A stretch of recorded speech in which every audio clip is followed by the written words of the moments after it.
नमस्कार, स्वागत है आपका टीवी 24 नेटवर्क में और मैं हूं अजय सिन्हा।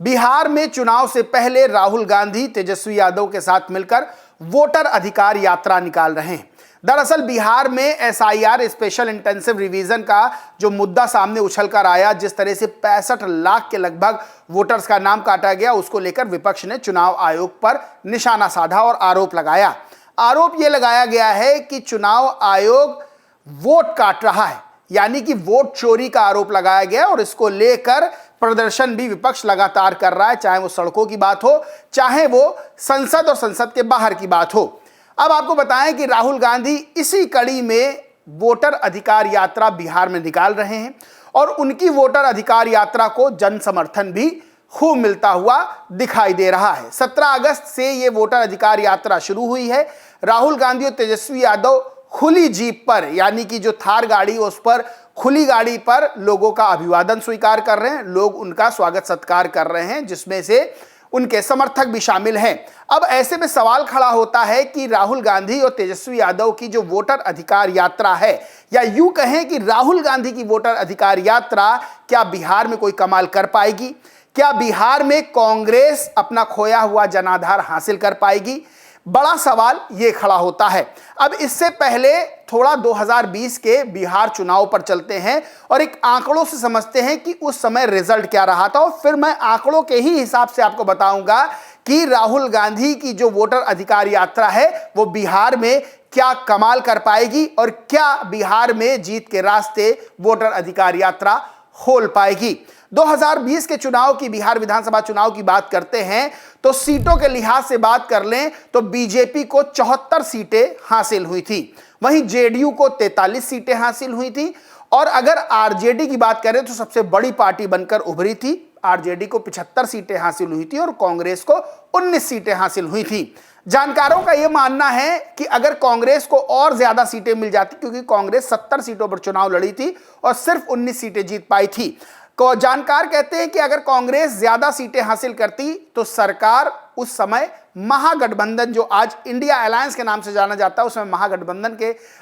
नाम पर लड़ रहा था और महागठबंधन की सरकार बिहार में बन जाती। आपको बताते हैं बिहार में 243 विधानसभा सीटें हैं। अब 243 विधानसभा सीटों में क्या राहुल गांधी अपनी वोटर अधिकार यात्रा के जरिए ज्यादा से ज्यादा सीटें इंडिया अलायंस को दिला पाएंगे? यह सवाल खड़ा होता है। अब आंकड़ों के हिसाब से आपको बताते हैं कि इससे पहले जब राहुल गांधी ने और दो बड़ी यात्राएं निकाली थी, आपको याद होगा, भारत जोड़ो यात्रा और भारत जोड़ो न्याय यात्रा, उन यात्राओं का असर लोकसभा चुनाव में क्या रहा, लोकसभा चुनाव में कांग्रेस ने क्या कमाल किया था, और इन यात्राओं का राहुल गांधी द्वारा जो निकाली गई, जिसमें राहुल गांधी पैदल चल रहे थे,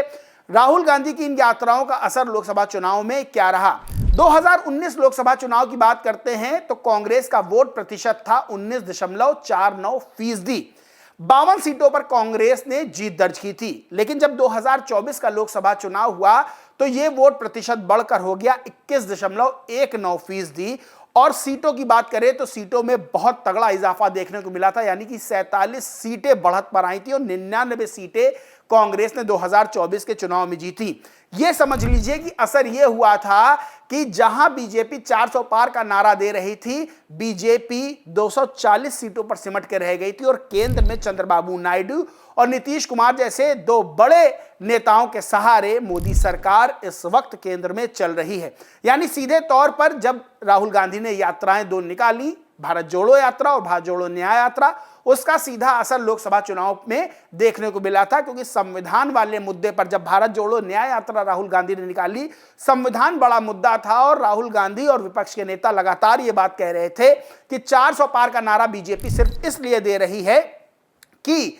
400 पार आते ही बीजेपी संविधान को बदल देगी, और इसका बड़ा असर भी देखने को मिला और बीजेपी को बड़ा नुकसान हुआ था, खास तौर से उत्तर प्रदेश में, जहां बीजेपी 33 सीटों पे सिमट गई थी और कांग्रेस 6 सीटें जीती थी, साथ ही समाजवादी पार्टी 37 सीटें जीतकर सबसे बड़ी पार्टी बनी थी। अब अगर ओवरऑल छोड़ दें, अगर राज्यों की बात करें तो मैं 4 राज्यों का जिक्र करूंगा जहां पर लोकसभा चुनाव में कांग्रेस को जबरदस्त फायदा हुआ था। कर्नाटक में राहुल गांधी ने लंबी पदयात्रा की थी। कर्नाटक में 2019 के लोकसभा चुनाव में कांग्रेस को सिर्फ एक सीट हासिल हुई थी, लेकिन 2024 में कांग्रेस को 9 सीटों पर जीत हासिल हुई थी और वोट शेयर 45% मिला था, जो कि काफी बढ़ा था। अब निष्कर्ष के तौर पर देखते हैं, यात्रा के चलते कांग्रेस ने 8 सीटों की बढ़त ली थी, यानी कि सीधा सीधा राहुल गांधी की जो यात्रा थी उसका असर कर्नाटक में देखने को मिला था। अब तेलंगाना की बात करें तो 2019 में कांग्रेस 3 सीटें हासिल करती है, लेकिन 2024 में कांग्रेस को 8 सीटों पर बढ़त मिलती, यानी 8 सीटें हासिल करती है और यहां राहुल गांधी की यात्रा का असर देखने को मिला था। महाराष्ट्र की बात कर लें, महाराष्ट्र में 2019 में कांग्रेस 1 सीट हासिल करती है, लेकिन 2024 में कांग्रेस 13 सीटों पर जीत दर्ज करती है। अगर हम महाराष्ट्र के अलावा हम बात कर लें तो चौथा राज्य है असम और नॉर्थ ईस्ट रीजन। अब यहां पर बात करें तो भारत जोड़ो यात्रा का असर नॉर्थ ईस्ट के क्षेत्रों के बाद क्षेत्रों में ज्यादा दिखाई दिया था और यहां पर 2019 में कांग्रेस नॉर्थ ईस्ट में 2 सीटें जीतती है, लेकिन 2024 का जब रिजल्ट सामने आता है तो चौंकाने वाला होता है और 6 सीटें कांग्रेस के हिस्से में जाती हैं। यानी सीधे तौर पर अगर देखें तो ओवरऑल अगर लोकसभा चुनाव की बात करें तो भारत जोड़ो यात्रा और भारत जोड़ो न्याय यात्रा का असर मिला था देखने को और कांग्रेस को बढ़त मिली थी, 47 सीटों की बढ़त मिली थी। वहीं अगर हम बात करें इन 4 राज्यों की जो मैंने बताया, कर्नाटक, तेलंगाना, महाराष्ट्र और नॉर्थ ईस्ट के राज्य, यहां पर भी कांग्रेस को बढ़त मिली थी। आपको बताएं कि राहुल गांधी यात्राओं के जरिए राहुल गांधी की ब्रांडिंग की गई थी। जमीन पर वो उतरे थे तो लोगों से उनकी लगातार मुलाकात भी हो रही थी और सीधे तौर पर लोगों के बीच जिस तरह से बेरोजगारी, भ्रष्टाचार जैसे तमाम मुद्दे राहुल गांधी ने उठाए, मीडिया से बात की, उसका भी असर लोकसभा चुनाव में सीधे तौर पर देखने को मिला था। ऐसे में जो सवाल है कि क्या राहुल गांधी की वोटर अधिकार यात्रा बिहार में कोई कमाल दिखा पाएगी, क्या बिहार में जीत के रास्ते खोल पाएगी? तो जिस तरह से राहुल गांधी को जन समर्थन मिल रहा है, जिस तरह से उनकी वोटर अधिकार यात्रा में भीड़ उमड़ रही है और जिस तरह से राहुल गांधी और तेजस्वी यादव के बीच तालमेल दिखाई दे रहा है, उससे सीधे पता चलता है कि राहुल गांधी कि ये जो वोटर अधिकार यात्रा है ये कुछ बड़ा कमाल बिहार विधानसभा चुनाव में कर सकती है। और जिस तरह से चुनाव आयोग पर विपक्ष लगातार हमलावर है, लगातार आरोप वोट चोरी का लगा रहा है और जिस तरह से 2024 में संविधान बदलने को लेकर बीजेपी पर आरोप लगाए गए थे,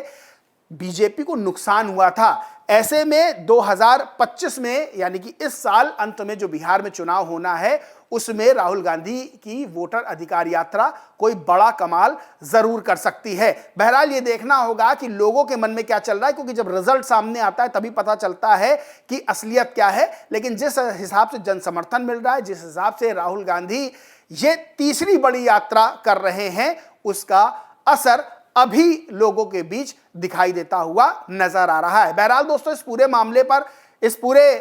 यात्रा को लेकर जो मैंने आंकड़े पेश किए, इस पर आपका क्या कहना है कमेंट करके जरूर बताएं। वीडियो अच्छा लगा हो तो लाइक करें, शेयर करें और चैनल को सब्सक्राइब नहीं किया तो सब्सक्राइब करके बेल आइकन जरूर दबा लें। धन्यवाद।